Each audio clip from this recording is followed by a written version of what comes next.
अस्सलाम वालेकुम। एंगल 360 में आपको कहेंगे खुश आमदीद। मैं हूं अली आबिद। नाजरीन, कभी कभी हैरत होती है कि कुछ लोग इख्तिदार के मनसब पर बैठकर भी दुश्मन की जुबान बोलने से गुरेज नहीं करते हैं। खैबर पख्तूनख्वा के मौजूदा वजीर आला सुहेल आफरीदी का हालिया बयान कि सिक्योरिटी फोर्सेस जो कोलेटरल डैमेज कहती हैं वो दरअसल वॉर क्राइम्स हैं, महज एक जुमला नहीं है बल्कि मनफी सोच और अलमिया है। ये एक ऐसी सोच है जो पाकिस्तान के दुश्मनों के एजेंडे से जन्म लेती है।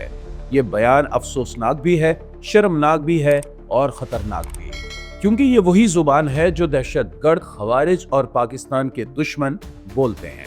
ये वो बयानिया है जो सरहद पार बैठा दुश्मन बरसों से फैलाना चाहता है कि पाकिस्तान की फोर्सेस को बदनाम करो, अवाम के दिलों में शकूक डालो और शोहदा की कुर्बानियों को बेमायने बना दो। सवाल अब यह है कि क्या सुहेल आफरीदी जानते भी हैं कि इस मुल्क के 90,000 से ज्यादा फौजी, पुलिस एहलकार, FC के जवान और आम शहरी दहशतगर्दी के खिलाफ जंग में शहीद हो चुके हैं? क्या कभी उसने किसी शहीद के जनाजे में शिरकत की? क्या किसी माँ के आंसू पोंछे? क्या किसी शहीद के बच्चे के सर पर हाथ रखा? इसका जवाब है नहीं। मगर रोज दहशतगर्दों के हक में नरम बयानात देना अपना वतीरा बना लिया है। वज़ीर आला साहब से गुजारिश है कि अगर वाकई दिल में दर्द है तो जरा ये बताएं कि बन्नू का वो वाकया याद है जहां खुदकुश हमले में मस्जिद शहीद हुई थी, दुकानें मट्टी का ढेर बन गई थीं और मासूम लोग शहीद हो गए थे? वो कौन सा कोलेटरल डैमेज था? क्या उन मासूमों के लिए भी कोई लफ्ज है आपके पास? SP असद शहीद, FC के वो जवान जो रोजाना KPK की धरती पर अपनी जानें कुर्बान कर रहे हैं, उनके लिए क्यों खामोशी है? क्यों एक लफ्ज तक उनके हक में नहीं निकला? असल में सुहेल आफरीदी उस सोच के नुमाइंदा बन चुके हैं जो मुल्क को कमजोर देखना चाहते हैं,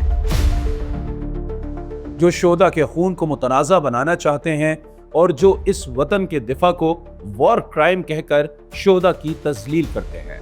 और जहां तक तीरा के वाक़े का ताल्लुक है तो हक़ाइक़ बिल्कुल वाज़ेह हैं। वहां कोई कोलेटरल डैमेज नहीं हुआ, बल्कि दहशतगर्दों ने इलाके में बारूदी सुरंगें बिछा रखी थी जिनके फटने से नुकसान हुआ। मगर सुहेल आफरीदी ने फोर्सेस पर उंगली उठाकर दहशतगर्दों के बयानिए को मजबूत किया है।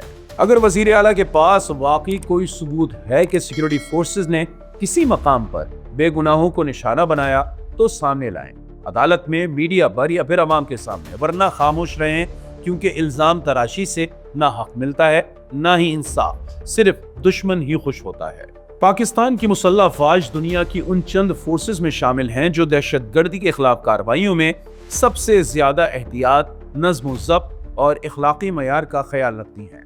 ये वो फोर्स है जो दुश्मन से लड़ते वक्त भी इंसानियत का एहतराम करना नहीं भूलती और आज भी KPK के पहाड़ों पर, वादियों में हमारे जवान खून दे रहे हैं ताकि हम सब सुकून से सांस ले सकें। बस मैं इतना ही कहूंगा कि अब यही लगता है कि सुहेल आफरीदी के बयानात जेल में बैठे अपने कायद से लिए गए सबक हैं, क्योंकि इमरान खान का अब तक का मकसद सिर्फ एक है कि इदारों को कमजोर करो, अवाम को तकसीम करो और दुश्मन के लिए नरम मैदान तैयार करो।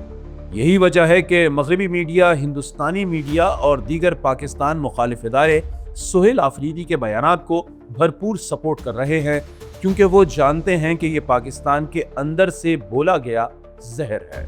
ये सियासत के नाम पर गद्दारी है।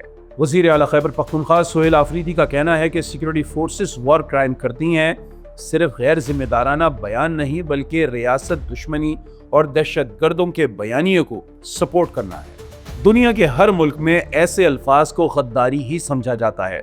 बरतानिया, अमेरिका, भारत, फ्रांस, सब में इदारों के खिलाफ झूठ बोलना जुर्म है, मगर पाकिस्तान में एक वजीर आला खुले आम शोहदा की कुर्बानियों को वॉर क्राइम कहकर दुश्मनों का प्रोपेगेंडा दोहरा रहा है। ये आज़ादी इजहार नहीं बल्कि सियासत के नाम पर गद्दारी है। आज जब तहरीक तालिबान अफगानिस्तान और तहरीक तालिबान पाकिस्तान एक बार फिर मुत्तहिद हो रहे हैं, ऐसे वक्त में KPK का वजीर आला दहशतगर्दों के बयानिए को जवाब दे रहा है। ये ना सिर्फ गैर जिम्मेदाराना है बल्कि कौमी सलामती के लिए भी खतरनाक है। अगर अल्लाह ताला ने इख्तिदार दिया है तो उसके तकाजे भी पूरे करें। ये मनसब सियासत के लिए नहीं बल्कि खिदमत के लिए है। ये वक्त इल्जामात लगाने का नहीं, दुश्मन का मुकाबला करने का है। खिदमत की अगर बात करें तो आपकी जो हुकूमत है या आपकी पार्टी की जो पिछले मुसलसल 13 साल से हुकूमत है, उसने केपीके में अब तक क्या किया है, क्या वहाँ पर इंफ्रास्ट्रक्चर बेहतर किया है, कितने स्कूल्स और कॉलेजेस खोले हैं, कितने डिस्पेंसरीज खोली हैं। यकीनन इसमें भी जो पिछले 13-14 सालों में बेहतरी आई है, उसमें बड़ा हिस्सा पाक फौज का रहा है कि उन्होंने मुतादिद कैडेट कॉलेजेस खोले, डिस्पेंसरीज खोली, सेहत के मराकज़ खोले। तो यकीनन ये आपकी हुकूमत, आपकी पार्टी की जो हुकूमत रही है पिछले 13 सालों में, ये उस पर एक बहुत बड़ा सवाल है कि आप लोगों ने ये कुछ क्यों नहीं किया। सिर्फ इल्ज़ामात, सिर्फ तनखी और सिर्फ वो बयानियाँ जो आलमी तौर पर पाकिस्तान को कमज़ोर करे, क्या यही मकसद रह गया है आपका? और आखिर में मैं ये कहूँगा कि कौम को याद रखना चाहिए कि जो शख्स शोहदा की कुर्बानियों पर सियासत करे वो दरअसल दुश्मन का आला-ए-कार होता है। बस मैं इतना ही कहूँगा कि ये जंग सिर्फ बंदूकों की नहीं, बयानिए की भी है, और सबको मिलकर तय करना है कि हम इस वतन के साथ खड़े हैं या इसके दुश्मनों के साथ।